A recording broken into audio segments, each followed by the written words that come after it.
দিয়ে দিচ্ছে না, তাও আটকাচ্ছেন কেন? আপনাদের এখান থেকে কি দাবি? আমাদের দাবি একটাই, মুখ্যমন্ত্রী পদত্যাগ।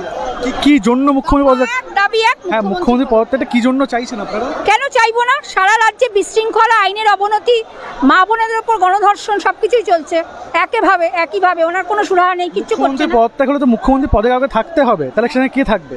সেটা আমরা বিচার করে দেখবো, সেটা আমাদের ওপরতলার বিচার্য বিষয়, কিন্তু ওনাকে 14 তলা থেকে নামতে হবে। সেটা তো বটেই, কিন্তু যদি তৃণমূল কংগ্রেস সরে যায় তাহলে কি এই দুর্নীতি কমবে বলে মনে করছে? অবশ্যই কমবে, অবশ্যই। কে আসলে এই দুর্নীতি ঠিক থাকতে পারে?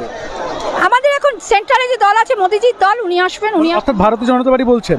কিন্তু এটা দেখা যাচ্ছে ভারতীয় জনতা পার্টি যে রাজ্যে আছেন, মধ্যপ্রদেশ, উত্তরপ্রদেশ ধর্ষণের শীর্ষে, তাহলে সেখানে যদি সুরক্ষা দিতে না পারে পশ্চিমবঙ্গে কি সুরক্ষা দেবে? ধর্ষণের শীর্ষে আপনাকে কে বললো? আপনি ডকুমেন্ট বলছে, আমি ওটা দেখাচ্ছি, আপনি দেখুন, আমি দেখাচ্ছি, আপনি ডকুমেন্ট বলছে আপনি, মানে সেই দল যদি আসে পর ঘন্টা উলঙ্গ করে রাস্তায় দৌড় করাচ্ছে, ব্রিজভূষণ যিনি উনি ধর্ষণের পর টিকিট পাচ্ছেন, এগুলো সরাসরি দেখা যাচ্ছে। আপনি কি করে বলছেন তাহলে?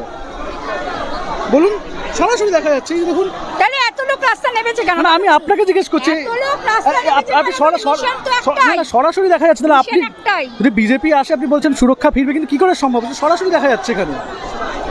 আমি পার্টিকুলার কোনো দল, আমাদের সারা পশ্চিমবাংলার সাধারণ মানুষ যারা সারা দল করে না, তারাও এই মিছিল অংশ। আমাদের কোনো ব্যানার নিয়ে মিছিল হচ্ছে না, আমাদের জাতীয় পতাকা, যেটাকে আমরা না অবশ্যই আপনি বললেন ভারতীয় জনতা পার্টি, আমি তাই আপনাকে বললাম, জিজ্ঞাসা করলাম। তাহলে ভারতীয় জনতা পার্টির যে রাজ্যে অবস্থা ধর্ষণ, সেইটা নিয়ে কি বলবেন আপনি?